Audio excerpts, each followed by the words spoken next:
Welcome to The Explainer. I am absolutely thrilled you're here today because, well, we are tackling one of the most notoriously puzzling verses in all of biblical literature.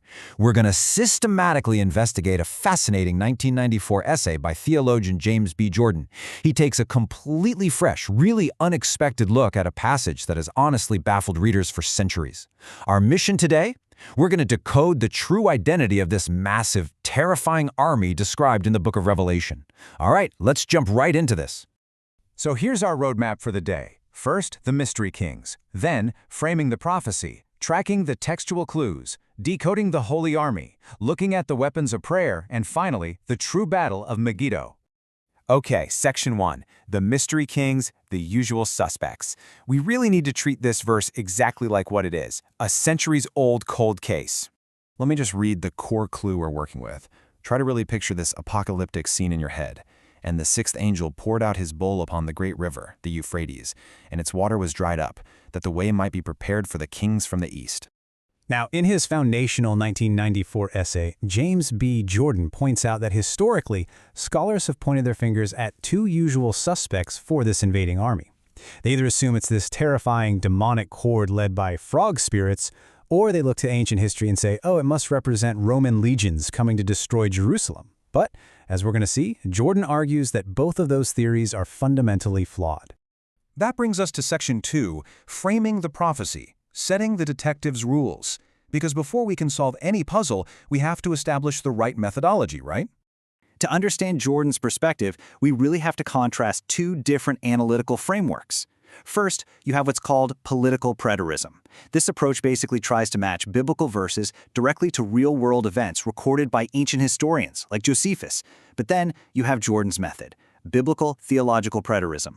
This approach argues that the battles described in Revelation are actually primarily spiritual and ecclesiastical. They're often completely invisible to the naked eye. The core rule here? Scripture has to interpret Scripture. So, the absolutely crucial point is avoiding what Jordan cleverly calls ancient newspaper exegesis. That's the flawed attempt to read Revelation as if it's just a coded newspaper of first-century Roman politics. Jordan makes it super clear. The primary key to unlocking Revelation isn't found in external history books. You find it by looking deeply at the rest of the Bible itself. With our methodology set, let's move into Section 3, Tracking the Textual Clues, the River and the Sunrise. We are going to track down the specific geographical and directional breadcrumbs left in the text. Honestly, this is where it gets really fun. Let's think about the Euphrates River. Why is it drying up? Well, Jordan notes this parallels major historical events in the Bible. It heavily alludes to Abraham entering the land, and of course Joshua crossing the dried-up Jordan River to conquer the Promised Land. Plus, earlier in Revelation, Jerusalem is symbolically called Sodom, pointing directly to its wickedness. So, when you put these clues together, Jordan suggests we aren't looking at a demonic army at all. It's a godly army crossing the boundary to attack a spiritually wicked Israel. And, this brilliantly illustrates the fatal flaw in the Roman legion theory. Jordan points out a super simple, undeniable geographical fact that completely dismantles the political preterist view. Roman armies literally never crossed the Euphrates River to enter the Holy Land and attack Jerusalem. I mean, the Romans were already there. The geography just doesn't fit the crime. But the biggest clue of all is the phrase the east, or the sunrising. In the Bible, the angel of the sunrise is widely recognized as Jesus himself. Remember Matthew 24:27? As lightning comes from the east, so shall the coming of the Son of Man be. This is exactly why historically congregations faced liturgical east in worship. By identifying the origin of this army as the sunrising, the text points directly to Jesus. It completely shifts the army's identity from demonic to entirely divine. That takes us to Section 4, Decoding the Holy Army, Armor and Beasts. And let's be honest, this is where the descriptions get incredibly bizarre and startling. Let's break down this decoding matrix based on Jordan's analysis, proving how each of these strange images maps directly to established biblical sanctuary imagery. Take the four corner angels commanding the army. The Bible often refers to commanders as corners, so this is likely Jesus, the chief cornerstone, alongside three key apostles. What about the horses? While referencing the book of Zechariah, horses symbolize the saints, the earthly host of God.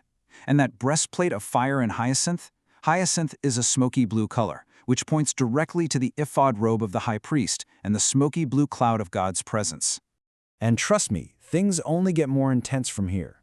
This massive army is described as having the heads of lions and tails like serpents that cause harm.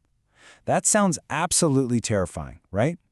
If this is a holy army, a symbol of the church, how on earth do we explain this dense, intimidating imagery? Jordan breaks it down beautifully. The lion heads, they represent kingly authority. The fire proceeding from their mouths represents human agents actually preaching the gospel. But what about the serpent tails harming people?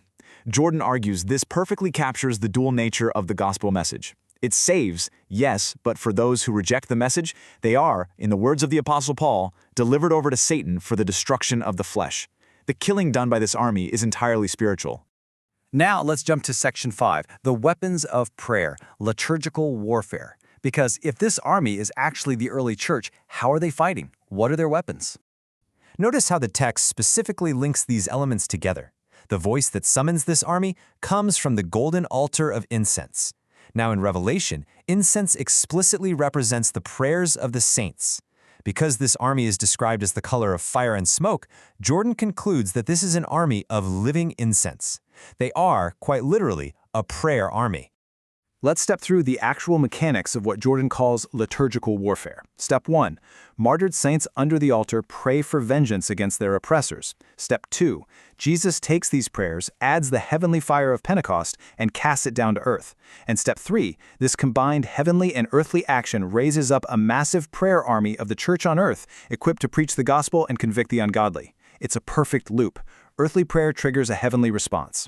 And just look at how this builds on the very first book of the Bible. Just as the blood of Abel cried out from the ground for vengeance against Cain, which eventually led to the destruction of Cain's wicked city, the blood of the early Christian martyrs is crying out. They're crying out for vengeance against the new false city, the apostate Jerusalem, which Revelation calls Babylon. The theological parallels between Genesis and Revelation here are just incredibly deep. We have finally reached Section 6, the thrilling climax of our explainer, the true Battle of Megiddo, the harvest. Let's trace the timeline of this final battle according to Jordan's theological framework. First, the church crosses the boundary, bringing the gospel of judgment. Second, the war at Megiddo is fought, but not with swords. It's fought through the preaching of the church against the oppressive establishment. Third, the church is physically defeated and slain. But here is the incredible plot twist. This death is actually a heavenly harvest. Just like Enoch, they are called up to God. And fourth, the apparent temporary victory of the oppressors is exactly what seals their absolute permanent doom. Reaching the conclusion of Jordan's analysis, he really emphasizes a vital paradigm shift for us. The terrifying imagery of Revelation isn't about physical warfare at all. It is about spiritual reality superseding physical history. The true power lies in the Word. I want to read this powerful summarizing quote directly from the source to drive home the true purpose behind all this apocalyptic imagery. Listen to this. The proclamation of the gospel by the church is here revealed as having, as part of its effect, the destruction of the old world, so as to make way for the new. It's about tearing down the old, corrupt structures to build something entirely renewed. Which leaves us with this final, profound question to ponder. Based on what we've decoded today from James B. Jordan's analysis, when we read apocalyptic literature, are we really reading about an impending military bloodbath? Or are we witnessing the unstoppable triumph of a praying church? Thank you so much for joining me to unpack this fascinating material.